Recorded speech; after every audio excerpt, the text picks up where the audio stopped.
বড় জালেমগুলো তো পালিয়েছে, মাথা খারাপ হয়ে গেছে, তাদের আর আসার সম্ভাবনা কোনো কিছুই নেই, কারণ আসলে এ দেশের জনগণ পিটিয়ে মেরে ফেলবে। ছোটখাটো জালেম যারা আছেন তারা এখনো যেহেতু তওবার দরজা বন্ধ হয়ে যায়নি, ফিরে আসছেন। আসেন, আমার বংশেরও বহু ছোটখাটো মাঝারি জালেমেরা তওবা করে অলরেডি পরিবর্তন হয়ে গেছে। আগস্টের 5 তারিখের ডেটটা পর্যন্ত তারাও শক্ত ছিল, কিন্তু বিকাল 5টার পরে যখন সংবাদ চারিদিকে ছড়িয়েছে, আমারে কল দিয়ে বলছে, বাবাজি আমরা সব জামাতি ইসলামী। জামাত ইসলাম মানে এতদিন যে আপনি বঙ্গবন্ধুকে সেকেন্ড নবী মানতেন, হঠাৎ করে পাল্টিয়ে গেলেন। সুতরাং ওরা যেহেতু পাল্টাচ্ছে, ছোট জালেম মাঝারি জালেম, এদেশে আরো যারা আছেন আশা করছি আপনারাও পাল্টাবেন। গত পরশু দিনের রিপোর্ট পেয়েছি, এদেশে এখনো 100 জনের 14 জন মানুষ জালেমদেরকে সাপোর্ট করে। 100 জনের 28 জন মানুষ জেনারেল যে দলগুলো আছে এদেরকে সাপোর্ট করছে। 100 জনের 58 জন মানুষ এদেশে ইসলামপন্থী যারা তাদেরকে সাপোর্ট করছে। আল্লাহ বলেন, আমার দৃষ্টিতে পৃথিবীর ময়দানে সবচাইতে বড় জালেম ওই লোকটা যার কাছে কোরআনের জ্ঞান থাকার পরেও দুনিয়ার স্বার্থে গোপন করে রাখে। আমরা যাদেরকে বড় আলেম মনে করি, আল্লাহর ভাষায় এগুলো বড় জালেম। আলেম কারা? আয়াতের ব্যাখ্যা করতে গিয়ে মুহাদ্দিসির কেরাম লিখেছেন, পৃথিবীর ময়দানে যে ব্যক্তি আল্লাহর কালাম নিয়ে চিন্তা ভাবনা করে আর হালালকে হালাল জানে, হারামকে হারাম জেনে ছেড়ে দেয় এবং আল্লাহর ইবাদতে নিজেকে নিয়োজিত রাখে, এই মানুষটা আল্লাহর কাছে আলেম। দ্বিতীয় হাদিসে আয়াতের পক্ষে এসেছে, আল্লাহর নবী বলেন, কিয়ামতের দিন আল্লাহ যখন বিচার আরম্ভ করবেন, প্রথম নাম্বারে আল্লাহ পাক নিজের সামনে মানুষকে দাঁড় করাবেন, স্রেফ একা একা। কোরআনে কারীম জানিয়েছে, ওমা কুল্লুহুম আতিহি ইয়াউমাল কিয়ামাতি ফারদান। সূরা মারিয়ামের 95 নম্বর আয়াতে আছে, কিয়ামতে প্রতিটি মানুষ আমি আল্লাহর সামনে দাঁড়াবে। কয়জন করে? বলেন বলেন। আপনি নিজের কাছে এবার আয়াতটা সামনে নিয়ে ভাবেন তো, কিয়ামতের প্রথম বিচারের যে ধাপ শুরু হবে। বাংলাদেশে আমরা বিচার দেখি কয়েক রকম। নারায়ণগঞ্জের ম্যাজিস্ট্রেট কোর্টে একরকম বিচার হয়, এরপরে আছে জজ কোর্ট, এরপরে আছে হাইকোর্ট, এরপরে আছে সুপ্রিম কোর্ট। রায় এদেশে 4 প্রকার হয়। ম্যাজিস্ট্রেট কোর্ট থেকে যদি আপনি ন্যায় বিচার না পান, বলতে পারবেন না যে আমি ন্যায় বিচার পাইনি, আমি এ বিচার মানি না। এটা বললে আপনার বিরুদ্ধে মামলা হবে রাষ্ট্রদ্রোহী। এতটুকু বলার ক্ষমতা আপনার আছে যে আমি ন্যায় বিচার পাইনি, আমি ওপরে যাব। যান, কোথায় যাবেন? জজ কোর্টে যান।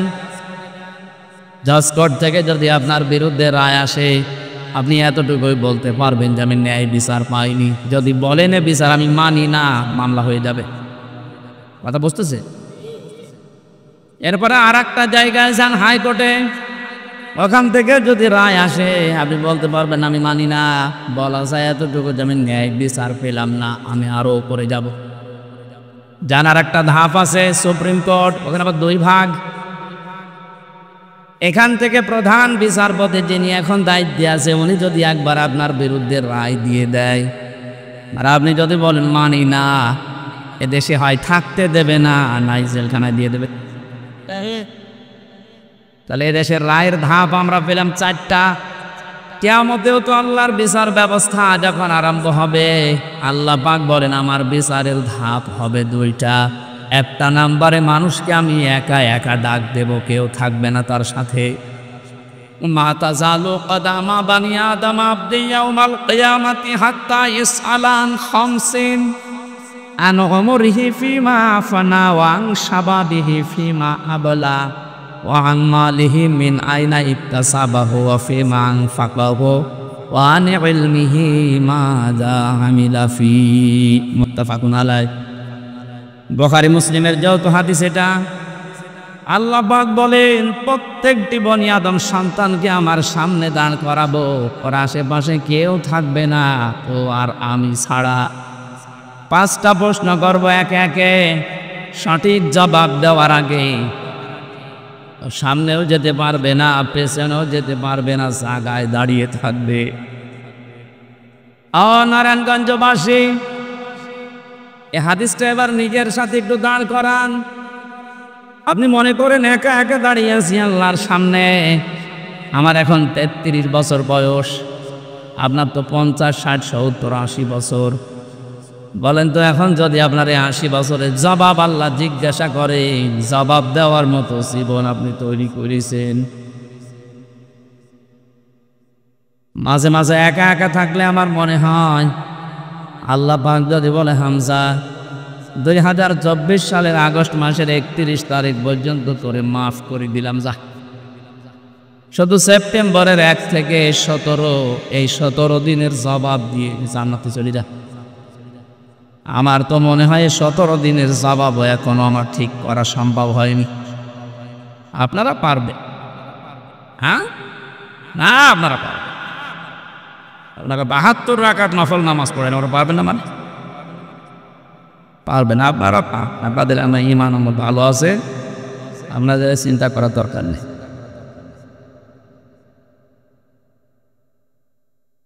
আমি একটু দাবি করছি যে ঘন্টাখানিক আপনারা কথা বলবেন, যাই করেন দাঁড়িয়ে থাকেন, বসে থাকেন, চলে যেতে মন বলে চলে যাবেন, কিন্তু কথা বলবেন না, এটা রাখা যাবে না। হ্যাঁ, এরপরে যদি কেউ কথা বলেন সে মুনাফিক। কথা দিলেন আপনি, এবারে দেখেন তো কথা কেউ বলে কিনা। ওই দেখ,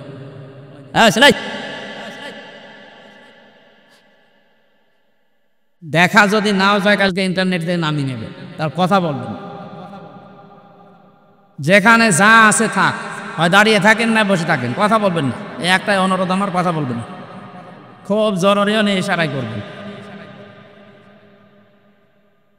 নারায়ণগঞ্জবাসী, আমি আমার ঈমান থেকে কথা বলছি, আমি যেটা বাস্তবে দেখতে পাচ্ছি কোরআনের চোখ লাগিয়ে এইটা জানাচ্ছি। কাবা শরীফ তাওয়াফ করার সময় দেখছিলাম ষষ্ঠ চক্করে মানুষেরা এই একটা দোয়া আল্লাহকে শোনাচ্ছে। হজরে আসওয়াদ থেকে এই রুকনে ইয়ামিনী এই জায়গাটা পার হওয়ার সময় দোয়াটা মানুষ পড়ে, আল্লাহুম্মা ইন্না আলাইয়া হুকুকান সীমা বাইনি ওয়া বাইনিকা।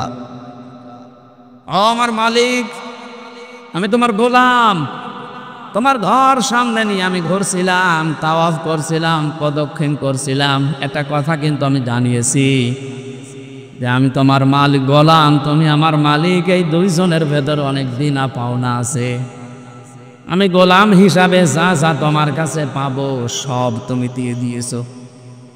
তুমি নেই থেকে আমাকে হামজা বানিয়েছো।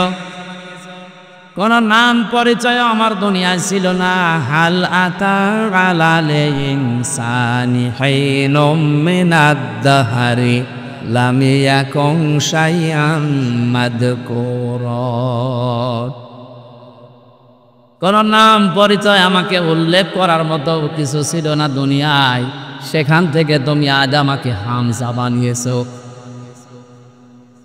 আমার কিছু ছিল না, সব আমার আজকে আছে। যা পাওয়ার আমি বান্দা হিসাবে, গোলাম হিসাবে সবই তো পেলাম, কিন্তু তুমি আমার মালিক, তুমি তো কিছু দাবি করো আমার কাছে। আমি দাবি অনুযায়ী তোমাকে কিছুই দিতে পারিনি, তবে একটা সম্পদ আমার কাছে আছে, সেই সম্পদের নাম তুমি আমাকে মাফ করে দাও।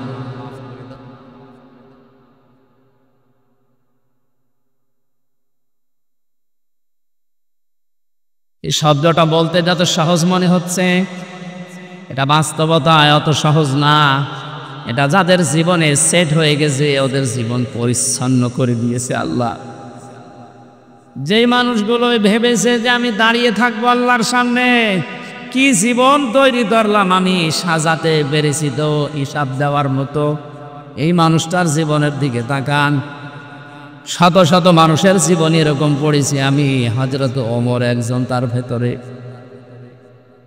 তার সন্তানটা ভর্তি করলেন মাদ্রাসায়। হযরত আলী ওই সময় দেশের প্রধান বিচারপতি, তার সন্তান হাসান হুসাইন দুইজনকে দিলেন মাদ্রাসায়। হযরতে হুসাইন বারবার তিনি কলম ফেলে দিচ্ছেন, আব্দুল্লাহকে ডাক দিয়ে বলেন আমার কলম তুলে দাও। 3 বার ফেলে দিলেন, 3 বারই বললেন তুলে দাও। তার রাগ হয়ে গেছে, ডাক দিয়ে বলছে হুসাইন কলম ফেলো নিচে, আমারে তুলতে বলো, আমি কি চাকর? আমি কি তোমার খাদেম নাকি? হযরত হুসাইন রাগ করে বললেন তুমি তো শুধু খাদেম না, খাদেমের বাচ্চা খাদেম। সেই সময় তিনি প্রেসিডেন্টের ছেলে। এক দৌড়ে বাড়িতে এসে বলে আব্বা আমি আর পড়বো না মাদ্রাসায়। কি হয়েছে? হুসাইন আমাকে মানুষের সামনে গালি দিয়েছে, তোমারেও দিয়েছে। বিচার যদি না করো মাদ্রাসায় পড়ো আমার বাদ। ঠিক আছে, জমার দিন বিচার হবে হাজারো মানুষের সামনে। খুতবা দিচ্ছিলেন তিনি, হঠাৎ আলোচনা বন্ধ করে দিলেন, ডাক দিয়ে বললেন হুসাইন আসো। হ্যাঁ এদিকে আসো। তুমি আমার এই ছেলেকে মানুষের সামনে খাদেমের বাচ্চা খাদেম বলে গালি দিয়েছে। হ্যাঁ দিয়েছি। কেন দিলে? ইমাম হুসাইন ডাক দিয়ে বলে খলিফা বুকে হাত দিয়ে বলেন তো আপনি কি আমার নানার খাদেম ছিলেন না?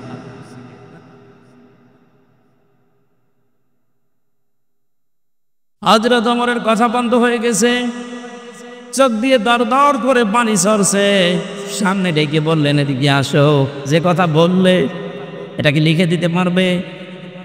কাগজ কলম নিয়ে আসে, খেজুরের পাতা নিয়ে এসেছে, উনি লিখে দিলেন ওমর আমার নানার খাদেম ছিল, আমি দেখেছি। ইতি হুসাইন ইবনে আলী। সই করে দিলাম, যা। কাগজটা হাতে নিতে জমা খেলেন, ডাক দিয়ে বলেন নবীর সাহাবীরা বিচার হয়ে গেছে, আর কিছু লাগবে না। ছোট মানুষ তো, হুসাইন বোঝে না, আব্দুল্লাহ বোঝে না, বলে বাবা বিচার তো শুরুই করলে না, হয়ে গেল কি করে? হযরত ওমর বলে সন্তান যে বিচার করেছি দুনিয়া না আখিরাতেও কাজে লাগবে। আমি যখন মারা যাব এই কাগজটা আমার কাফনের ভেতরে দিয়ে দিও। ময়দানে মাহশরে যখন আল্লাহ পাক তার বিচারের প্রথম স্টেপে আমাকে ডাকবে, জীবনের কিছু যদি আল্লাহর ভালো না লাগে এই কাগজটা তুলে দেখাবো, মাবুদ আমার জীবনের কোনো কিছু যদি তোমার কাছে কবুল না হয়, পছন্দ না হয়, এই কাগজটার দিকে একটু তাকাও, তোমার নবীর নাতি লিখে দিয়েছে আমি নবীর খাদেম ছিলাম। এই ওসিলাই হলেও তুমি আজকে আমারে মাফ করে দাও। হিসাবে শব্দটা শুনতে যত ছোট মনে হচ্ছে, বিশাল ব্যাপার এটা। মানুষের ভেতরে যতদিন পর্যন্ত 100 ভাগে তার বিশ্বাস জন্মাবে না, ওর জীবন ততদিন পরিচ্ছন্ন হওয়া সম্ভব না।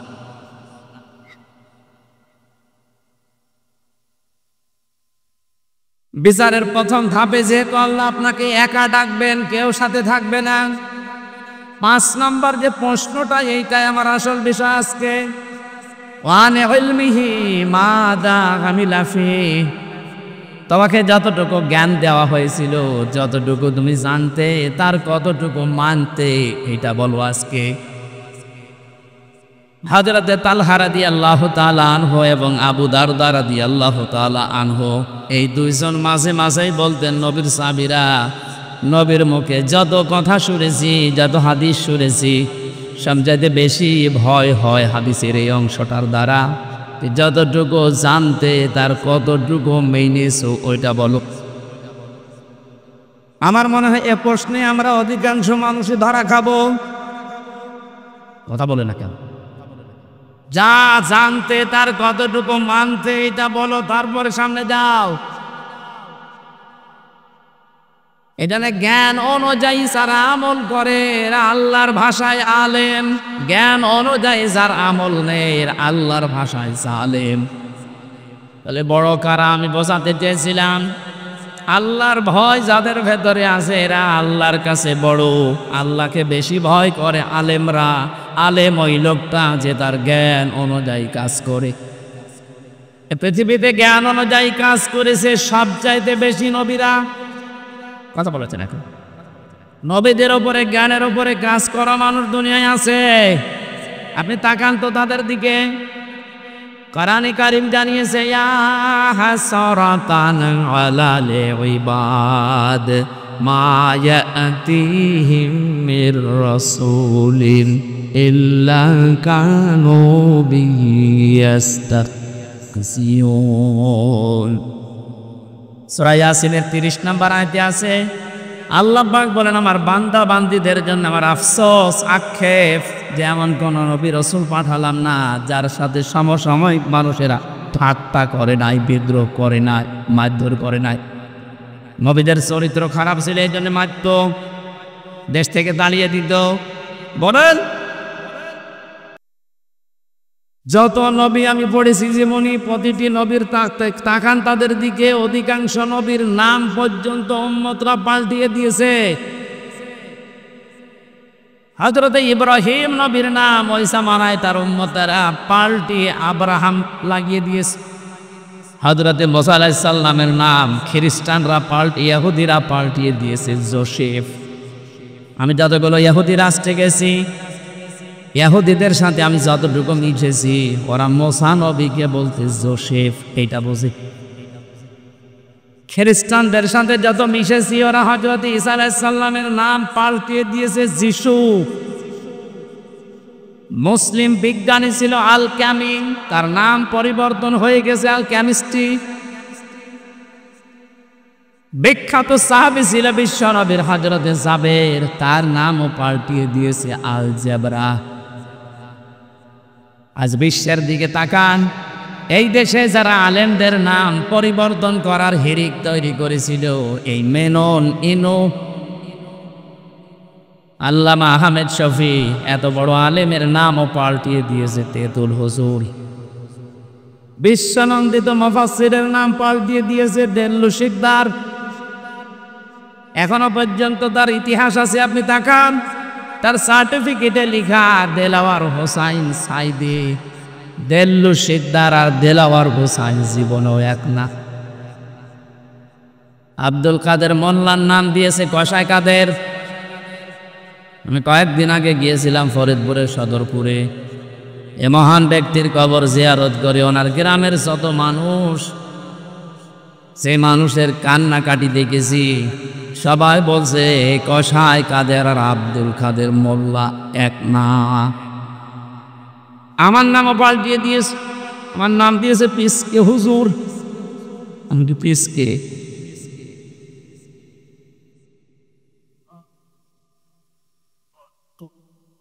এটা নাম যারা পাল্টিয়ে দেয়, পরিবর্তন করে দেয়, এ মানুষগুলো আল্লাহর নিজের কাছে তারা জালেম। সূরা হুজুরাতের ভেতরে আছে, যারা মানুষের নাম পরিবর্তন করে দেয়, এই মানুষগুলো যদি তওবা না করে, ওয়ামাল্লাম ইয়াতুব ফাউলাইকা হুমুজ যালিমুন। যে মানুষগুলো নাম পরিবর্তন করে মানুষকে ডাকো, যদি তওবা না করো তোমরা জালেম হয়ে মারা যাবা। আমরা বিশ্বে এখন তাই দেখতে পাচ্ছি। যারা এ কাজ করেছিলেন তওবা করেন। আলেমদের নাম যারা পরিবর্তন করে তালিকা করছিল, এক একজনের নাম এক এক রকম দিয়ে তালিকা করেছিল 116 জনের। আল্লাহ এত বেশি অপমান করেছে তারে, যেমন মুন্সিগঞ্জে বাড়ি, কালামানিক, ওর বিসি পর্যন্ত হয়ে গেছে। সুপ্রিম কোর্টের একজন বিচারপতি এত নিচে আল্লাহ নামাবে আমি কোনোদিন কল্পনা করি নাই। কলা পাতায় শুয়ে আছে। আমার মনে হয় এই পৃথিবীতে আল্লাহ যদি আমাকে আর কিচ্ছু না দেখায়, আমার কোনো আফসোস নেই। কালামানিককে আমি যা দেখেছি, আলহামদুলিল্লাহ।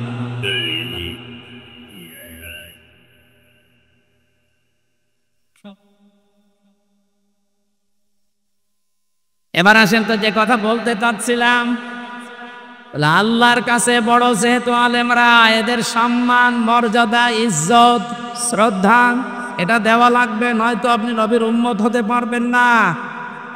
এই 15.5 বছর আমরা এটা দেখেছি। যারা আল্লাহর কোরআনের জ্ঞান নবীর হাদিসের জ্ঞান থাকার পরে গোপন করে রেখেছে দুনিয়ার স্বার্থ পেয়ে, তাদেরকে আমরা দেখেছি অনেকে আলেম মনে করতে, অথচ আল্লাহর ভাষায় ওগুলো বড় জালেম। আর যারা জ্ঞান অনুযায়ী আমল করতে গেছে তাদের তো শ্রদ্ধা সম্মান দূরের কথা, এত নিচে নামিয়েছে অত্যাচারে। আমি নিজেই সাক্ষী, 3টা বছর আমার সাথে যা করেছে সাধারণ মানুষের সাথে এরকম করে না। ওরা আলেম দেখলে দায়িত্ব দিছ হিন্দুদের। আমার দায়িত্ব পড়েছিল দেবদুলাল, সুব্রত বালা, চণ্ডীদাস, কি সুন্দর নাম না? দেখলেই বোঝা যাচ্ছে যে আমার প্রতি রহম করবে। আচরণই ওই রকম।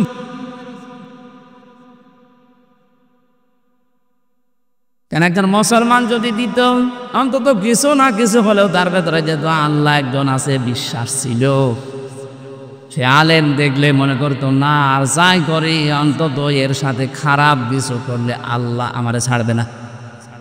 এমন মানুষকে দিয়েছে তো আল্লাহ পরকাল জানে না, আলেমোসা জালেমতা। মাটির নিচে নিয়ে আমার 11 ঘন্টা টাঙিয়ে রেখেছিল। তা ভালোভাবে যদি টাঙাইতো, চোখ কালো কাপড় দিয়ে বেঁধে নিয়েছে, পায়ে ডান্ডা বেড়ি লাগিয়েছে, হাত পেছনে বেঁধে দিয়েছে, মাথায় দড়ি দিয়ে। নামাজ কিসের, কখন আজান হয় কখন কি হয় কিচ্ছু জানি না। 4 ওয়াক্ত নামাজ আমি আন্দাজেই পড়েছি ইশারায়। আলেমদের সম্মান করা, শ্রদ্ধা করার দরকার ছিল আপনার। আর আপনি দাবি করেন আমি নবীর উম্মত, বেহেশতে আমার অধিকার আছে। অধিকার আপনার আছে, জাহান্নামে আছে। কারণ আপনি নবীর উম্মতই হতে পারেননি এখন। এই নবীর উম্মত হওয়ার জন্য যে 2টা গুণ বললাম, এই 2টা গুণ মানুষের আছে, অধিকাংশ মানুষের নেই। আল্লাহ তুমি আমাদেরকে এই 2টি গুণ অর্জন করো, তৌফিক দাও। বলে না আমি আর নিচে নামলাম না। কথার অর্থ বুঝতেছেন? এটা রবিউল আউয়াল মাস, বিশ্ব নবীকে নিয়ে যা আরম্ভ হয়েছে আমাদের বাংলাদেশ, ভারত আর পাকিস্তানে, এটা বেশি অতিরঞ্জিত হয়ে যাচ্ছে। কেউ বাড়াবাড়ি করতে করতে এত উপরে তুলছে, আর কেউ ছাড়াছাড়ি করতে করতে একেবারেই ছেড়ে দিচ্ছে না। আমাদের মধ্যম পন্থা জাতি বানিয়েছেন আল্লাহ। ওয়াকাযালিকা জাআলনাকুম উম্মাতাও ওয়াসাতা, আমাদেরকে আমি মধ্যম পন্থা জাতি বানিয়েছি। বাড়াবাড়ি করা যাবে না কোনো বিষয়ে, ছাড়াছাড়ি করে একেবারে ছেড়ে দেওয়া যাবে না, মাঝামাঝি থাকতে হবে। আজ ঈদে মিলাদুন্নবী পালন করার জন্য রাষ্ট্রীয়ভাবে ছুটি দেওয়া হয়, অনুষ্ঠানের জন্য তাকিদ দেওয়া হয়। নবীর জন্মদিন পালন করার জন্য বিশ্ব নবী তাকিদ দিয়েছেন। কোনো জায়গায় আপনি দেখাতে পারবেন নবীজি কোরআন দিয়ে রাষ্ট্র চালাতে হবে এ বিষয়ে তাকিদ পেয়েছেন? আল্লাহ পাক বলেন ইন্নাল্লাযী ফারাদা আলাইকাল কুরআনা লারাদ্দুকা ইলা মাআদ। সূরা কসসের 85 নম্বর আয়াত প্রথম অংশে আছে, অবশ্যই আমি আল্লাহ কোরআনের আইন মানা ফরজ করে দিয়েছি। কি করে দিয়েছি? ফারাদাত, ফারজন শব্দটা আছে। অবশ্যই কোরআনের আইন মানা ফরজ। অথচ 96% মুসলমান আমরা এই দেশে বাস করি। 53 বছর হয়ে গেল দেশটা স্বাধীন হয়েছে, কোরআনের একটা আইনও এ দেশে রাষ্ট্রীয়ভাবে কায়েম নেই। আপনি কি জবাব দেবেন? শুধুমাত্র নবীর মিলাদ, মিলাদ মানে জন্ম, মিলাদ মানে তার জন্মদিন নিয়ে আনন্দ করে জিলাপি আর খেজুরি খেয়ে মহাব্বত দেখাচ্ছেন। অথচ বিশ্বনবীর ইন্তেকালের 600 বছর পরে এটা মানুষ আবিষ্কার করেছে। আর আমরা জানি যেটা ইসলামে নেই, কেউ যদি নতুন করে ওটা তৈরি করে আবিষ্কার করে ইসলাম বলে চালিয়ে দেয়, ওটার নাম বেদাত। আর বেদাত যারা করে ওরা গোমরা, আর গোমরা যারা ওরা জাহান্নামী। আমি আপনাকে নবীর মিলাদ, জন্ম নিয়ে আলোচনা করতে নিষেধ করছি না, যেহেতু মহামানব তিনি, মহান নেতা আমাদের, আপনি করেন। কিন্তু শুধু মিলাদ, জন্ম নিয়ে আলোচনা করে আনন্দ পেয়ে যদি শেষ করে দেন, তার জীবনের আসল উদ্দেশ্য যেটা সিরাত, 40 থেকে 63 এই 23 বছর। কথা বলছেন না কেন? আপনি 1 থেকে 40 বছর পর্যন্ত যদি মোহাম্মদ ইবনে আব্দুল্লাহকে না মানেন আপনি জাহান্নামে যাবেন, এমন কথা কোরআন হাদিসে নেই। কিন্তু 40 থেকে 63 এই সময়টা যদি এই 23 বছরের 1 সেকেন্ড আপনি বাদ দেন, আপনি জাহান্নামে। আমি তো এটা বানালাম নাকি? কোরআনে কারিমের দিকে তাকান। লাকাদ কানা লাকুম ফি রাসূলিল্লাহি উসওয়াতুন হাসানা ইলা আখির আয়াত। সূরা আহজাবের 21 নম্বর আয়াতের প্রথম অংশে আছে, অবশ্যই তোমাদের জন্য মহত্তম আদর্শ আমি আল্লাহ লুকিয়ে রেখেছি রাসূলুল্লাহর জীবনে। কার জীবন? ও নারায়ণগঞ্জবাসী, ভালো করে জবাব দেবেন। সারা আরব জাহানে 1 থেকে 40 বছর পর্যন্ত মোহাম্মদ রাসূলুল্লাহ কেউ বলেছে? বলেন বলেন, কি বলতো? মোহাম্মদ ইবনে আব্দুল্লাহ এই নামে ডাকতো তাকে। যদিও তিনি জন্মে পৃথিবী তৈরি হওয়ার আগে আল্লাহ তাকে নবী বানিয়েছে, কিন্তু ঘোষণা দেয়নি, ঘোষণা হয়েছে 40 বছর বয়সে। তাহলে এখানে বোঝার বিষয়ে 1 থেকে 40 বছরে পুরা আরব জাহানে ওনাকে ডাকতো আব্দুল মোহাম্মদ ইবনে আব্দুল্লাহ, আব্দুল্লাহর ছেলে মোহাম্মদ বা আস-সাদিক আল আমিন। আমার এ পর্যন্ত ঠিক আছে তো? দ্বিতীয় নম্বরে ওনাকে রাসূলুল্লাহ ডাকা আরম্ভ হয়েছে 40 থেকে। বলেন বলেন, 40 বছরের আগে উনি রাসূলুল্লাহ হিসাবে ঘোষণা হয়নি, হয়েছে যখন নবুয়ত পেলেন 40 বছরে, ওই সময় নবী এবং রাসূল। তাহলে ওনাকে অনুসরণ করার জন্য আল্লাহর নির্দেশ 1 থেকে 40 না 40 থেকে 63। এই 40 থেকে 63-র পরে 600 বছর পার হয়ে গেছে, কেউ নবীর জন্ম নিয়ে আলোচনা করে নাই, অনুষ্ঠান করে নাই, পটকা পটায়নি। আপনি কোথায় পেলেন? আপনি যদি আলোচনা করতে চান তাহলে 40 থেকে 63 এই 23 বছর করেন। এর ভেতরে দুনিয়া আখিরাত লুকানো। মানুষের এমন কোন দিক বিভাগ নেই যা এই 23 বছরের ভেতরে আপনি পাবেন না। সব আল্লাহ পাকের ভেতরে লুকিয়ে রেখেছেন। জোরে বলেন সুবহানাল্লাহ। আমি আর একটু কথা বলছি, শুধুমাত্র আজ যারা মিলাদ নিয়ে 63 দিন অনুষ্ঠান হচ্ছে বাংলাদেশে। কতদিন? 63 দিন। ওরা নাম দিয়েছে ঈদে মিলাদুন নবী। এ শব্দটা নতুন। আল্লাহর পক্ষ থেকে আমাদের নবীর কাছে 2টা ঈদের ঘোষণা এসেছে, ঈদুল আজহা, ঈদুল ফিতর। এ বাদে কোনো ঈদ আমাদের নেই। যারা আজ এই নতুন ঈদ বানিয়ে আনন্দে আছেন, কান খাড়া করে শোনেন। আমি আপনার শত্রু না, আপনাকে আমি বাঁচাতে চাই। শুধুমাত্র জন্ম নিয়ে মিলাদ নিয়ে যারা পড়ে থাকেন, নবীদের 2 চাচা ছিল এরকম, শালু মিলাদে জন্মে তারা খুশি। একজন আবু তালেব আর একজন আবু লাহাব। আপনি তাদের 2 জনের পুরা জীবনী পড়ে দেখেন, 2 জনেই জন্মে আনন্দ করেছে। এত বেশি আনন্দিত ছিল আবু লাহাব, নবীজির জন্মের কথা শোনার পরে নিজের বাদী পর্যন্ত আজাদ করে দিয়েছে। যা আর একজন চাচা আবু তালেব নিজের সন্তান আলীকে কাছে রাখতো না। নবীর জন্মের পর থেকেই যেই কয় বছর বাইরে ছিল, এর পরেই নবীজির দাদা ইন্তেকালের পর থেকে নবীকে সে নিজের বুকের ভেতরে রাখত। এই 2 জন চাচার পুরা জীবনী আমি পড়ে দেখেছি। এরা এত আনন্দিত, এত খুশি নবীর মিলাদে, নবীর জন্মে, কিন্তু 2 জনেই জাহান্নামী। 2 জনে কি? এরা যে জাহান্নামে যাবে তার প্রমাণ আল্লাহ কোরআনে দেয়নি। বলেন, সূরা কাসাসের 56 নম্বর আয়াতটার প্রমাণ, সূরা লাহাবের 3 নম্বর আয়াতটার প্রমাণ। ছায়া সলানা রং দাতালাহাব, অতি শীঘ্রই আমি আবু লাহাবকে লেলিহান আগুনে প্রবেশ করাবো। তার মানে এখান থেকে যে শিক্ষা বের হয়, শুধু নবীর মিলাদ নিয়ে, জন্ম নিয়ে যারা মাতামাতি করেন, আনন্দ করেন, জিলাপি কেশরি খেয়ে শেষ করে দিচ্ছেন, আপনিও আবু লাহাবের মতো, আবু তালেবের মতো জাহান্নামে যাবেন। সিস্টেম অপর পৃষ্ঠায় দেখুন, নবীর আরো 2 জন চাচা, হযরতে হামজা, হযরত আব্বাস। এই 2 জন চাচা শুধু নবীর জন্মে খুশি না, শুধু নবীর মিলাদে খুশি না, তারা নবীর সিরাতে, তারা নবীর জীবন পেয়ে খুশি। এই দুইজনের জীবনী পড়ে দেখেন তো। হযরতে হামজা নিজের জীবন পর্যন্ত নবীর এই আদর্শ মানতে গিয়ে দিয়ে দিয়েছে। ৭০ টুকরা হয়েছে, বড় নবীর আদর্শ ছাড়ে নাই।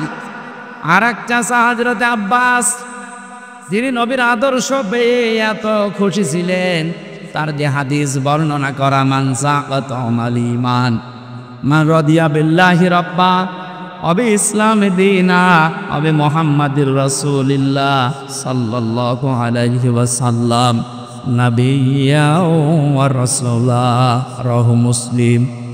হযরতে আব্বাস বলেন, কেউ যদি দুনিয়া ঈমানের স্বাদ পেতে চান, তাহলে আল্লাহকে রব পেয়ে খুশি থাকেন, ইসলামকে জীবন ব্যবস্থা পেয়ে খুশি থাকেন, আর মুহাম্মাদুর রাসূলুল্লাহকে নবী এবং রাসূল হিসাবে পেয়ে খুশি থাকেন। তিনি যদি খুশি না থাকতেন এই কথা তিনি বলতেন? বলেন বলুন, তিনি কি বললেন শেষে? নাবিয়্যা ওয়া রাসূলা। যারা মুহাম্মদকে নবী এবং রাসূল পেয়ে খুশি, তাহলে উনি নবী এবং রাসূল হয়েছিলেন কত বছর বয়সে? আরো জোরে, 40 থেকে 63 আপনাকে মানা লাগবে।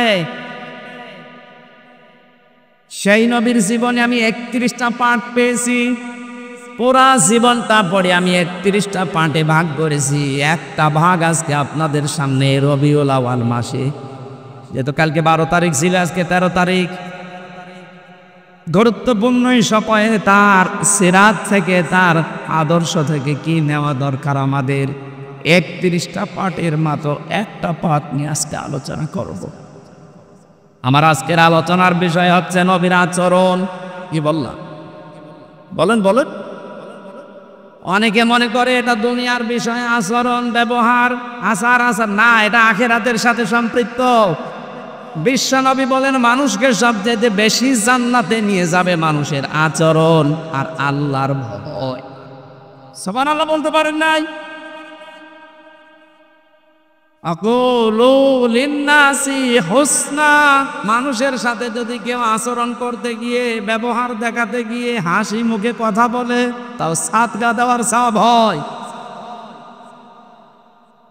31টা পাঠ ভাগে ভাগে যদি কথা বলতে হয়, পুরা কোরআন আল্লাহর নবীর চরিত্র, আমরা একটা পাঠ বেছে নিলাম, আচরণটা দেখি। আল্লাহ পাক কি আচরণ তাকে দিয়েছিলেন? কোরআনে কারীম জানাচ্ছে, ওয়া ইন্নাকা লাআলা খুলুকিন আযীম। হে নবী, আপনি মহান চরিত্রের ওপরে প্রতিষ্ঠিত। এখানে যারা আলেম আছে তাদেরকে বলছে, এই যে আযীম, এই শব্দ আল্লাহ কোন নবীর নামের সাথে দেননি। আল্লাহ পাক নবীদেরকে বিভিন্ন সময় তার নিজের নামটা দিয়েছিলেন, গুণবাচক নাম, যেমন হালিম। আল্লাহ ইসমাইল নবীকে হালিম বলে ডাক দিয়েছিলেন। হালিম মানে চাচা হালিম, কি হালিম মানে সহনশীল, ধৈর্যশীল। হযরত ইসমাইলের আর এক ভাই ছিল ইসহাক, তাকে আল্লাহ ডাক দিয়েছিলেন ফাবাশশারনাহু বিগুলামিন আলীম।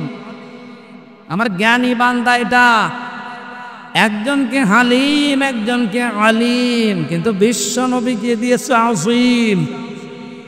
এত বড় মহান চরিত্র আপনাকে আমি দিয়েছি, কিয়ামত পর্যন্ত মানুষ শুধু অনুসরণ করে যাবে, কোন কিনারা পাবে না। সেখান থেকে সূরা আলে ইমরানের 159 নম্বর আয়াতটা পড়েছি। বিশ্ব নবীর আচরণ, তার ব্যবহার কেমন ছিল, তার জীবনের প্রতিটি পদে পদে আমাদের জীবনকেও আমরা মিলাতে চাই। কথা বলেন ঠিক কিনা?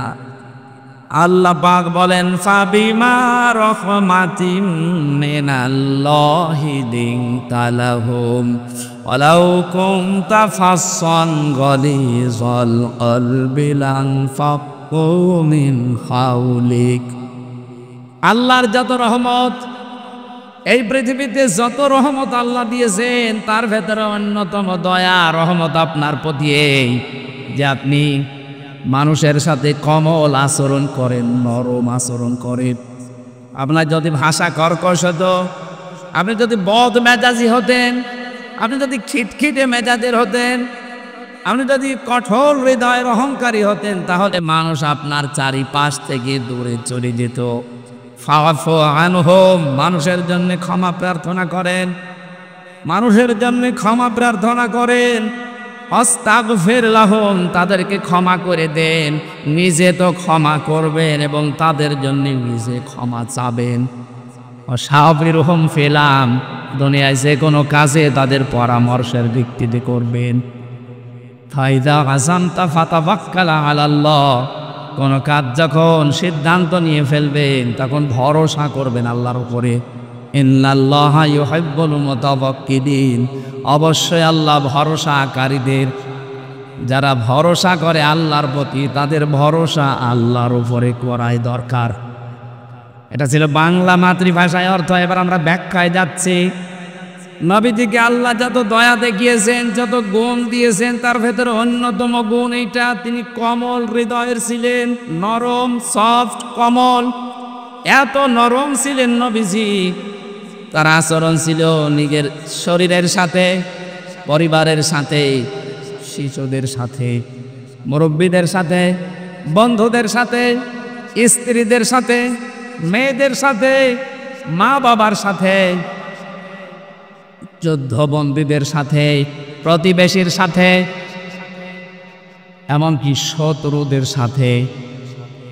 এরকম 27টা বিষয় আমি পেয়েছি তাফসিরে ফি জিলালিল কোরআন। ইবনে কাসির মুফাসসিরিন ইকরাম যেভাবে সাজিয়েছেন, আমরা কোরআনে কারিম থেকে ওইভাবে আমাদের জীবনে নবীর জীবন মিলাতে চাই। আমাদের আদর্শ কি কারো বাবা? বলেন বলেন। আমাদের আদর্শ কারো স্বামী, কারো চাচা?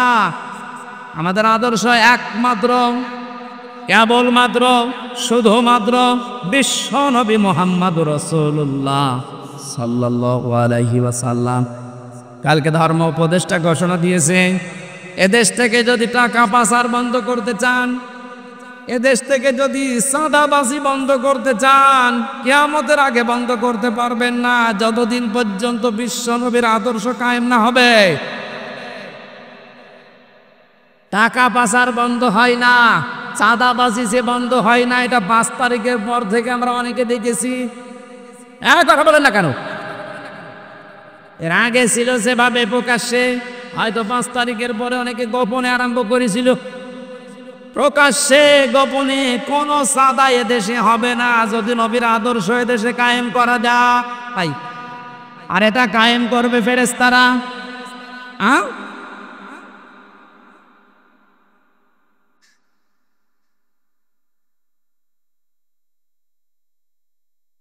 কিছু লাগবে না।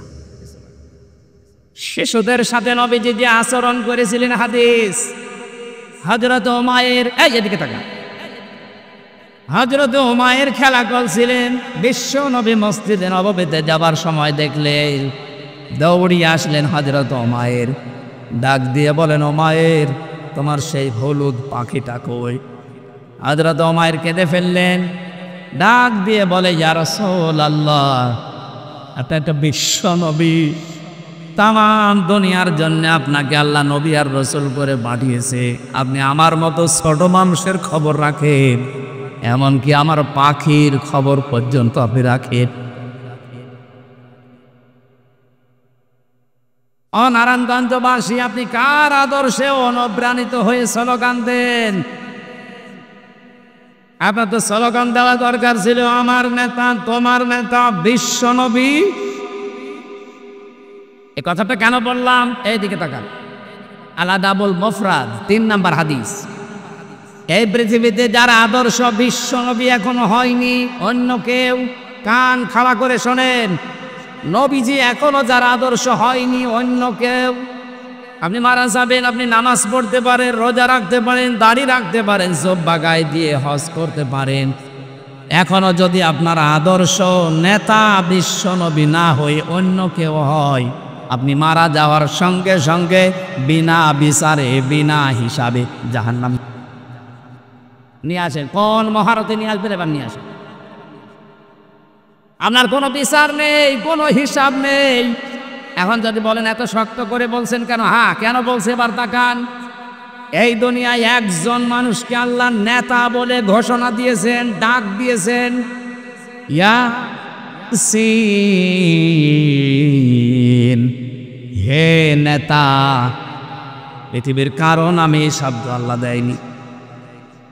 কোরআন শরীফের ভেতরে আল্লাহ 7টা নামে নবীকে ডাক দিয়েছেন, বিশেষ করে তার ভেতরে ইয়াসিন 1 নাম্বার, 2 নম্বরে তহা, 3 নম্বরে আব্দুন বা আব্দুল্লাহ, 4 নম্বরে মুদ্দাসসির, 5 নম্বরে মুজাম্মিল, 6 নম্বরে আহমদ, 7 নম্বরে মোহাম্মদ। এই 7টা নামে আল্লাহ বিশেষ করে ডাক দিয়েছেন, তার 1 নম্বরে ইয়াসিন। আল্লাহ ঘোষিত নেতা একজন। কয়জন? আপনার বিবেকে নাড়া দেয় না? একজনকে বাদ দিয়ে আপনি কার সামনে ঘোরেন, কার পেছনে থাকেন? পাগল হলেও তো কাজ করা ঠিক না। আশা করছি সব ভুলে যাবেন। এই পৃথিবীতে বিশ্ব নবী ছাড়া আমরা কাউকে আদর্শ নেতা মানি না। যদি বলেন তাহলে ইসলামী দলে দেশে যারা আছে তারাও তো তাদের নেতা আছে। হ্যাঁ, আমরা ওই নেতাকে মানি যে নেতা আল্লাহ রাসূলকে দেখে দেখে চলে। বলেন, আপনি তাকান, এমনও মানুষ আছে যার সামনে দেখলে রাত 12টার পরে তার মাটিতে ঠিক মতো পা পড়ে না, রিকশা ছাড়া বাড়ি যেতে পারে না, কি কি লাল নীল পানি খায়। কথা বলছে না কেন? খেজুর গাছকে ধাক্কা দিয়ে বলে, বড় ভাই সাইড দেন, আর কতক্ষণ দাঁড়াবো। এই লোকটা যদি হয় আপনার আদর্শ, কোরআনে কারীম কি জানিয়েছে? ইয়াউমা নাদউ কুল্লা উনাসিন বিইমামিহিম। সূরা বানী ইসরাঈলের 72 নম্বর আয়াতের প্রথম অংশে আছে, আল্লাহ বলেন কিয়ামতে প্রতিটি মানুষকে বিচারের দ্বিতীয় ধাপে, ওই যে ম্যাজিস্ট্রেট কোর্টস, জজ কোর্ট বলছিলাম না, আমার আল্লাহ বলেন প্রথমে তো তোরে একা ডাকবো, দ্বিতীয় সিস্টেমে এবার তোরে একা না, তোর ইমামের সাথে, তোর নেতার সাথে ডাক দেব। নারায়ণগঞ্জবাসী, আমি বিবেককে প্রশ্ন করছি, আপনার যে নেতার আদর্শ মতো চলেন আর গর্ব করে বলেন আমি অমুক নেতার সৈনিক, বলেন তো ওই লোকটা কিয়ামতে আপনার সামনে থাকবে, আপনি থাকবেন পেছনে? যেই লোকটা আপনার সামনে, যার চরিত্র আপনি জানেন, কথা বলছেন না কেন, যার সরাত সিরাত আপনি দেখেছেন, সে যে কি করে আপনি এতদিন পর্যন্ত দেখতেছেন, এই লোকটার সামনে পেছনে আপনি, ওকে যদি আল্লাহ কিয়ামতে দেখে, আপনার কি মনে হয় যে আল্লাহ ওকে মাফ করবে? ওর সরাত সিরাত দেখে তো আল্লাহর রাগ হয়ে যাবে। ওর রাতের চরিত্র একরকম, দিনেরটা আর একরকম। আপনি নিজেই এখন বলছেন ঠিক আমাকে মাফ করবে না, তাহলে আসেন কেন? কথা বলে না কেন? এই মুহূর্তে সিদ্ধান্ত পাল্টান। যাকে দেখলে অন্তত আল্লাহর মায়া লাগবে এরকম নেতা দেশে নেই। আমার নিজের দেখা, আমি নিজে জেলখানার ভেতরে দেখেছি, তার সরাত সিরাত, তার আমল, তার তাওয়াক্কুল, আল্লাহর প্রতি ভরসা, ইখলাস। আমার মনে হয় আল্লাহর নবী মুহাম্মদুর রাসূলুল্লাহ সাল্লাল্লাহু আলাইহি সাল্লাম দুনিয়ায় যা যা বলেছেন করেছেন, তার একেবারে পা থেকে মাথা পর্যন্ত সব দেখা যাচ্ছে। যাকে দেখলে আল্লাহর কথা মনে হয়, আল্লাহর জিকির স্মরণ হয়। আর আমি এমন নেতার আদর্শ মানি যার ভেতরে নবীর কোনো সুন্নত নেই, আদর্শ নেই, ও দেখলেই মনে হয় টাটকা একটা শয়তান। খালি ওই 72 রাকাত নামাজই চা পড়ে, তাছাড়া কিছু নেই। তাহলে এমন মানুষকে আপনি নেতা মানবেন যাকে আল্লাহ কিয়ামতের দিন দেখলে অন্তত আল্লাহ পাক রাগ করবেন না। তাকে দেখে যদি আল্লাহর মন ভরে যায়, না ঠিক আছে, পেছনে যেটা আছে ওইটাও এরকমই হবে। আর যদি সামনে দেখে নমো, দরবেশ পর্যন্ত নমো হয়ে গেছে, ওরে যদি আল্লাহ দেখে, যেহেতু পুলিশ পর্যন্ত ওরে চিনতে পারে নাই, বিডিআর গার্ড যারা, আমার মনে হয় ফেরেশতারাও চিনতে পারবে না। না, আমরা সাবধান হই ভাই। আমি বারবার এ কথা তুলছি এই কারণে, আপনি ধরা খাচ্ছে বা খাবেন, যার আদর্শ ঠিক নেই এ লোকটা ধরা খাবে 100 বার। এখনই পরিবর্তন হয়ে যাবে। দুনিয়া একদিকে হয়ে গেলেও আমি আল্লাহ রাসূলকে যে মানে না ওকে আমি মানি না, ওকে আমি সমর্থন জানাবো, রায় দেব, সুপারিশ করব। এটা কল্পনা করা যায়? সামনে যা আসছে আসুক, যদি দেখি যে এই লোকটার চরিত্র আল্লাহ রসুলের সাথে মিলছে না, ও আমার বাবা হলেও ওকে আমি ভোট দেব না।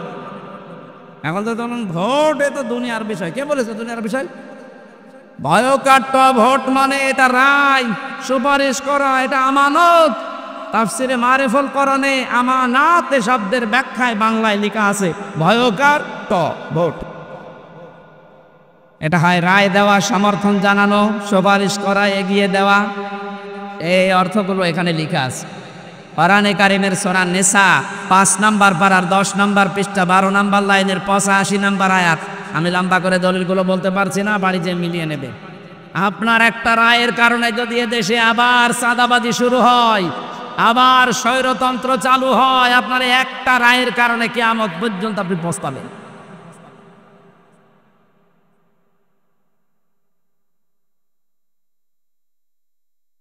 বৌমা এসেছে, কেবল বাসর ঘরে প্রবেশ করেছে, দাদি শাশুড়ি এসে বলছে এই আমাকে তো পতি চায়। লজ্জায় মাথা লাল করে বলছে ঠিক আছে দাদি একটু সময় দেবেন তো। কিছুক্ষণ পরে শাশুড়ি এসে বলছে বৌমা আমার কিন্তু নাতি চায়।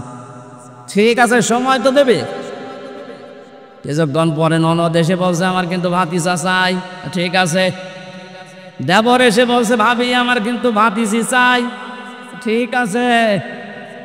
স্বামী এসে বলছে কই আমার বেবি চাই। বৌমা কিছু করে বলে কি তোমাদের বংশ কি পাগলের বংশ? আমি আসতে পারলাম না। আর কেউ নাতি চাই, কেউ পতি চাই, কেউ ভাগ্নে চাই, কেউ ভাতিজা চাই, কেউ বেবি চাই। আমার সময় দেবেন না 10 মাস 10 দিন? এক কথা বলেন না কেন? আমার এতে একটু সময় দেন, আমি একটু গুছিয়ে নেই। তারপরে আপনার বেবি লাগবে আমি দেব, নাতি লাগবে আমি দেব, ভাতিজা লাগবে সব দেব। কিন্তু সময় দিচ্ছেন না। আমি কতগুলো ডাউনলোড করে নিয়ে আসবো। দায়িত্ব যাদেরকে দেশের লোক ছাত্র জনতা মিলে দিল, আরে ভাই তাকে তো একটু বুঝ করে নিতে দেন। যেখানে যেখানে ক্যান্সার আছে ক্যান্সার গুলো কেটে বাদ দিতে দেন। নাই তো এই অবস্থায় যদি দেন নির্বাচন দিয়ে দিলাম কি হবে? ওদিনের ভোট রাতে হয়ে যাবে আবার। এই জন্য ছাত্র জনতা এদেশে যে 9 দফা দিয়ে আমাদেরকে স্বাধীনতার স্বাদ এখন দেখিয়েছে, আমরা ওই 9 দফার বাস্তবায়ন চাই। তাদের প্রথম দফা হচ্ছে বৈষম্য থাকবে না। আমার মামলা যেহেতু খারিজ হয়ে গেছে, আমি মনে করলাম আদালতকে জিজ্ঞাসা করি। আজকে যেমন আপনি বললেন এর কোনো মাল নেই, কি দেখে বিচার করব। 3 বছর তো আপনার কাছে আমার মামলা ছিল, তখন তো কিছু বলেননি। এই কথাই আমার বলতে যে হুজুর আমার হাত বাঁধা ছিল। কি ছিল? হাত বাঁধা ছিল। আমরা চাই এদেশে কারো হাত এভাবে যেন বাঁধা না থাকে। 1628টা চেয়ার এই দেশে। কত? তাই বলে এই চেয়ার না, এই চেয়ারের তো কোনো দাম নেই। 1628টা চেয়ার এই দেশে, খালি একটা চেয়ার খোলা ছিল আর 1627টা চেয়ার বাঁধা ছিল। এই জন্য এত দুর্নীতি। 1628টা চেয়ারই যদি খোলা থাকতো একটা চেয়ারের মতো, এই দেশে কেউ দুর্নীতি করে ছাড় পেত না। একটা দেশ কতটা রসাতলে গেলে কেন্দ্রীয় মসজিদের ইমাম পর্যন্ত পালিয়ে যায়। বাইতুল মুকাররমের ইমামও পালিয়ে গেছে। আর কোথায় আর কে পালাবে না বলেন? বাকিগুলোর তো ভয় একটু আছে। ওই ইমামই যদি পালিয়ে যায় মুসল্লি তো আগে পালাবে। এই জন্য আমরা যেহেতু প্রথম দফায় দিয়েছি যে বৈষম্য থাকবে না, কারো হাত বাঁধা থাকবে না, সব হাত খোলা থাকবে। 2 নম্বরে সংস্কার যখন আরম্ভ হয়েছে, রাষ্ট্র সংস্কার। এদেশে এখন 1628টা চেয়ারে যারা আছে জালেমদের দোসর হিসাবে যারা ছিল, একটাকেও এই চেয়ারে আমরা দেখতে চাই না। এই চেয়ার থেকে সবগুলো অপসারণ করে বৈষম্যের শিকার যারা যারা ওএসডি হয়েছিল তাদেরকে এসে ওই চেয়ারে বসা।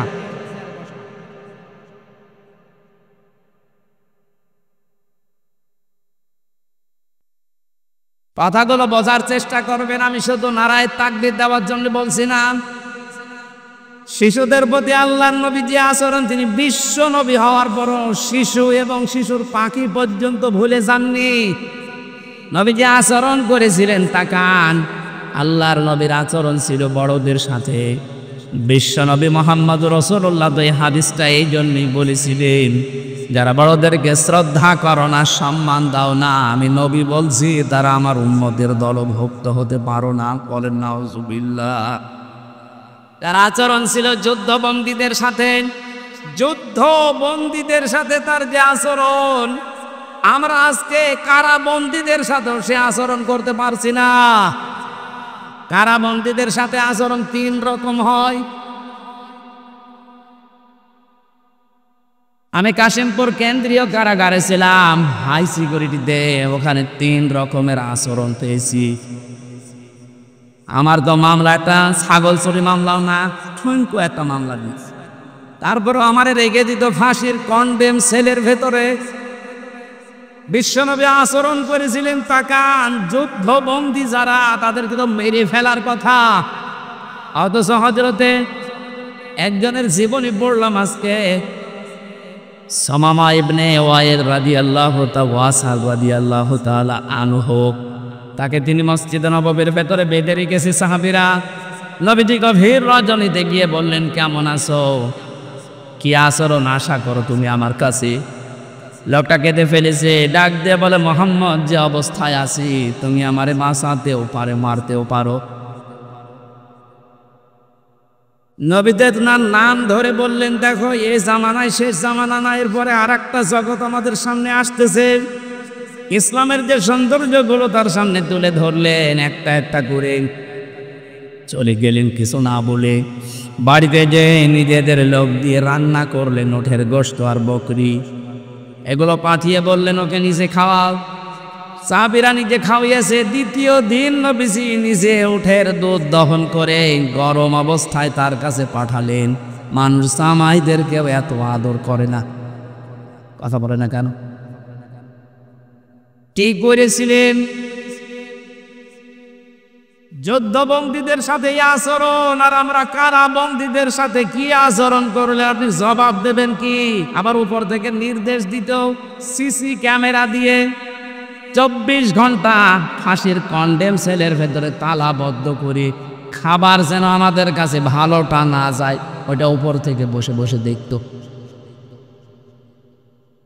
অথচ এখন যারা রিমান্ডে আছে, এই দরবেশ, এই আনিসুল, এমেনুল, ইনু, এদেরকে নাকি বাড়ির খাবার খাওয়ানো হচ্ছে, এসি ঘরে থাকতে দিয়েছে।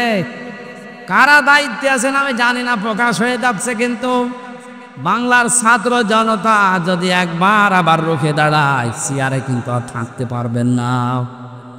জালেমরা যা করেছিল, কোরআন যেহেতু জানিয়েছে, ওয়াইনা আকাবতুম ফাআকিবু বিমিসলি মা উকিবতুম বি, যতটুকু তোমার সাথে করেছে অতটুকু করো। অন্তত আমরা অতটুকু চাচ্ছি, বেশি করার দরকার নেই। 11 ঘন্টা টাঙিয়ে রাখেন শয়তানদের। ব্যারিস্টার আরমানের মতো 8 বছর মাটির নিচে আয়না ঘরে একটু আটকিয়ে রাখেন, খেলা বুঝবে যে কারে কয় দুনিয়া। আবার স্ট্যাটাস দেয়, কি করেছি আমার কুকুরের মতো দাঁড়িয়ে দিল। কি করেছেন টের পাচ্ছেন না? এদিকে আসেন, চট করে ঢুকে পড়বো। আসেন, চট করে ঢুকে পড়াচ্ছে। সারা বাংলাদেশের 18 কোটি মানুষ যদি আপনাকে মাফ করে দেয়, ব্যারিস্টার আরমানের বউ আপনাকে মাফ করবে না। আয়না ঘরের সাথে সারায় জড়িত একটারও কোনো ক্ষমা নেই, কারণ এগুলো মানুষ না, এগুলো কুলাঙ্গার আর জানোয়ার। আমারে মাটির নিচে নিয়ে যে আচরণ করতো, আমার মাঝে মাঝে আমার তো কষ্ট হইতো, মাঝে মাঝে মনে হয়তো আল্লাহ ও যা করে গেল, ও বাড়ি যে ওর বোর কাছে থাকে কি, ও তো ঘুম আসার কথা না। আমার সাথে মুফতি ফখরুল ইসলাম ছিল, ওরে নিয়ে মাটির নিচে আয়না ঘরে এই পার ভেতরে হাত, এখানে হাত দিয়ে সামনে রড, এই রডের সাথে ধরে হাতে তালা লাগবে। তাও 1-2 ঘন্টা 5 ঘন্টা 24 ঘন্টা তালা লাগানো, মাত্র 1.5 মিনিট সময় দিত টয়লেট করা। আর খাবার যা দিত, মাখানো খাবার, মনে হচ্ছে যে 4-5 জন মাখিয়ে এক জায়গায় রেখে দিয়েছে, পেল পান লেখা না পালে মাখা।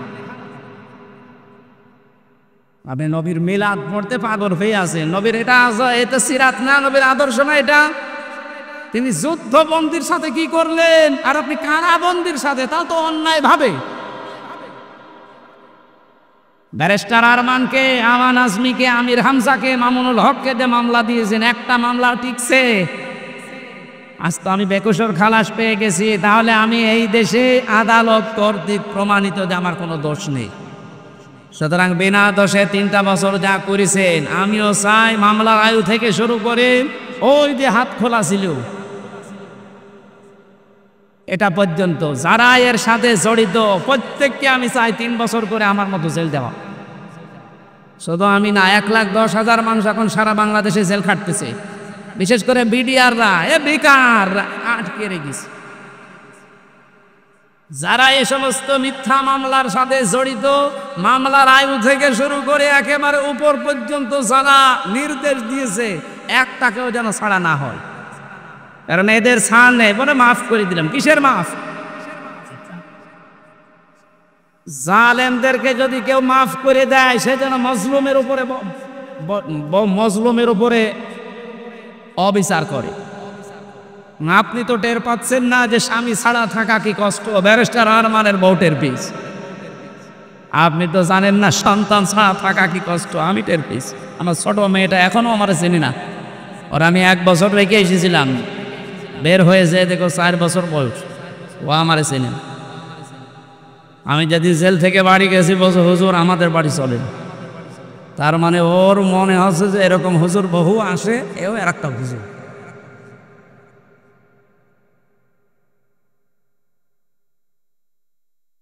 আমরা যুদ্ধবন্দীদের সাথে রাসূলের আচরণ কারাবন্দীদের সাথেও করতে পারি না। আপনি আয়না ঘর বানিয়ে ঘুমাতেন, আমার তো বিশ্বাস হয় না যে এরা ঘুমাতো কি করে।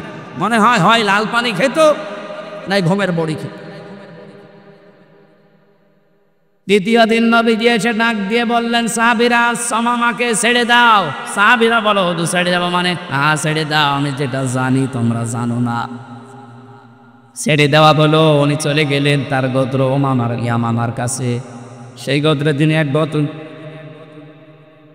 খেজুর বাগানের পাশে এক কুয়াতে গোসল করলেন, ছুটে আসলেন আবার মদিনায়। বিশ্ব নবীকে বলে, হে রাসূল, আমি চিন্তা ভাবনা করতে করতে গিয়েছিলাম, আপনার ওই আচরণ আমার মনে পড়ছিল 3 দিনের, আমি আর নিজেকে কন্ট্রোল করতে পারি না, আপনি আমারে কালেমা পড়িয়ে দেন। তিনি ওখান থেকে চলে গেলেন। ইয়ামেন থেকে গম আসতো মক্কায়, ওই গম নিয়ে মক্কার মানুষেরা ব্যবসা করে খেত। উনি বললেন, ওখানে যেহেতু অমুসলিম আছে, ইসলামকে তারা বিশ্বাস করে, আল্লাহর বিরুদ্ধে তারা দাঁড়িয়েছে, শিরিক করে, আমি তাদের জন্য এই গম আসা বন্ধ করে দিলাম। কারণ তিনি তো উনি মানুষের সন্তান ছিলেন, তিনি লিডার ছিলেন একজন। শেষ পর্যন্ত মক্কার মানুষের খাবার দাবারই বন্ধ হয়ে গেল। এই যে মানুষের খাবার আটকে দিয়ে স্যাংশন দেয়, আমেরিকা যে টাকা দিচ্ছে না, বিশ্বনবীর হস্তক্ষেপে শেষ পর্যন্ত এটা আবার চালু হয়। নবীজি যুদ্ধবন্দীদের সাথে যে আচরণ দেখিয়েছিলেন, আমরা আজ যদি বাংলাদেশে যারা বিরোধী দলে আছে এই মানুষগুলোর সাথে ওই আচরণ করতে পারতাম, প্রত্যেকে আপনার দলের লোক হয়ে যেত। আমরা পারি না। পশু পাখির সাথে নবীজি যে আচরণ করেছিলেন, একটা পশু এসে কাঁদছিল নবীর কাছে, নবীজি ভাষা বুঝতেন।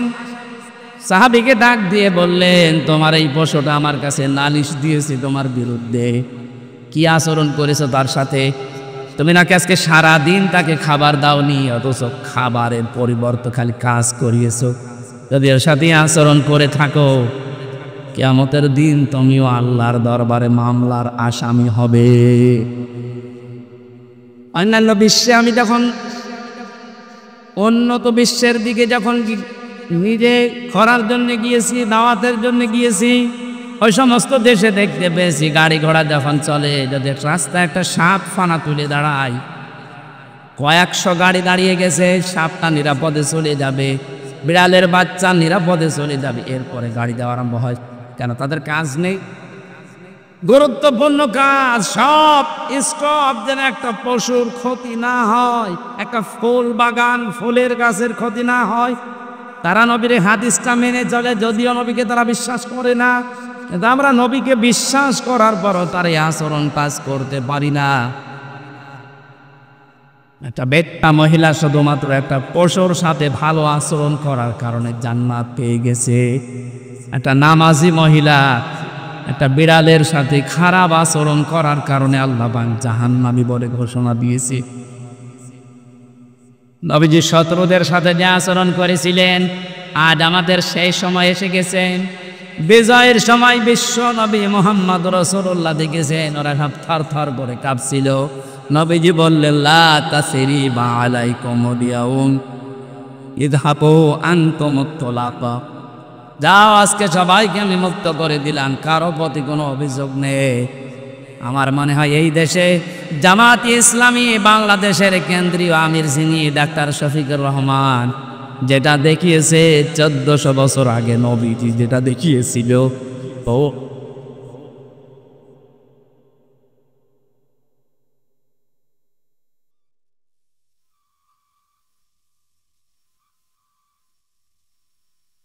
প্রত্যেক জায়গায় নবীজির এই কমলতা আমরা পেয়েছি। আল্লাহ পাক বলেন, নবী আপনার আচরণ যদি কর্কশ হতো, আপনার চরিত্র যদি সত্য কথা যদি আপনি বলতেন, তাহলে আপনার আশপাশে আপনি মানুষকে ঘেঁষতে দেখতেন না, সব পালিয়ে যেত। সুতরাং আপনি কয়েকটা জিনিস অবলম্বন করেন। আপনার যখন হৃদয় আমি কমল করে দিয়েছি, আপনি ক্ষমা করে দেন তাদেরকে, ক্ষমা চান আপনি তাদের জন্য আল্লাহর কাছে, এবং নিজেও ক্ষমা করে দেন। আজ যারা দায়িত্বে আছে আহ্বান জানাবো আয়াত দিয়ে, যারাই ভুল করেছে যা ব্যবহার করেছে, আজ আমরা এই আয়াত অনুযায়ী রবিউল আউয়াল মাসে তাদেরকে ক্ষমা করে দিলাম এবং তাদের জন্য ক্ষমা চাচ্ছি আল্লাহর কাছে। আর এর বাস্তব প্রমাণ দেখিয়েছেন ডাক্তার শফিকুর রহমান। যত অত্যাচার জুলুমে 15.5 বছরে করেছিলেন, আল্লাহর জন্য মাফ করে দিলাম। কিন্তু যারা ভিকটিম, তারা যদি নিজেরা অত্যাচারিত হওয়ার কারণে কিছু করে, আমরা তাদেরকেও সাহায্য করব। সুতরাং জালেম যারা, বড় জালেমগুলো তো পালিয়েছে, মাথা খারাপ হয়ে গেছে, তাদের আর আসার সম্ভাবনা কোনো কিছুই নেই, কারণ আসলে এ দেশের জনগণ পিটিয়ে মেরে ফেলবে। ছোটখাটো জালেম যারা আছেন, তারা এখন যেহেতু তওবার দরজা বন্ধ হয়ে যায়নি, ফিরে আসেন। আমার বংশেরও বহু ছোটখাটো মাঝারি জালেমেরা তওবা করে অলরেডি পরিবর্তন হয়ে গেছে। আগস্টের 5 তারিখের ডেটটা পর্যন্ত তারাও শক্ত ছিল, কিন্তু বিকাল 5টার পরে যখন সংবাদ চারিদিকে ছড়িয়েছে, আমারে কল দিয়ে বলছে, বাবাজি আমরা সব জামাত ইসলামী। জামাত ইসলাম মানে এতদিন যে আপনি বঙ্গবন্ধুকে সেকেন্ড নবী মানতেন, হঠাৎ করে পাল্টিয়ে গেলেন।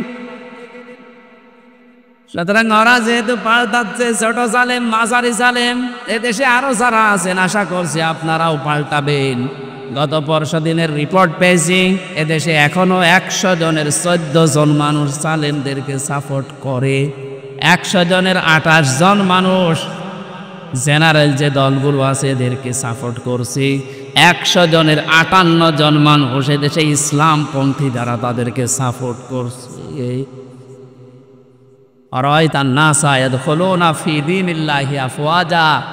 হে নবী, আপনি দলে দলে পালে পালে মানুষ ইসলামে আসতে দেখবেন, সেই দৃশ্য এখন আরম্ভ হয়ে গেছে। গত 3 দিন আগে দিনাজপুরে 10 জন এক মঞ্চে এসে মুসলমান হয়ে গেল আমার কাছে। এর আগে 2 জন চুয়াডাঙ্গাতে, এর আগে 1 জন গাইবান্ধাতে। মানুষ যেভাবে দলে দলে আসতেছে, 58 থাকবে না ইনশাল্লাহ, 100 জনের 100 ভাগই এই দেশে ইসলাম কায়েম হোক, এটা চাইবে। সেই দৃশ্যের আশায় আছি। আল্লাহ আমাদেরকে যেন নবীর আদর্শ সব জায়গায় মানার তৌফিক দেন। আল্লাহুম্মা আমিন।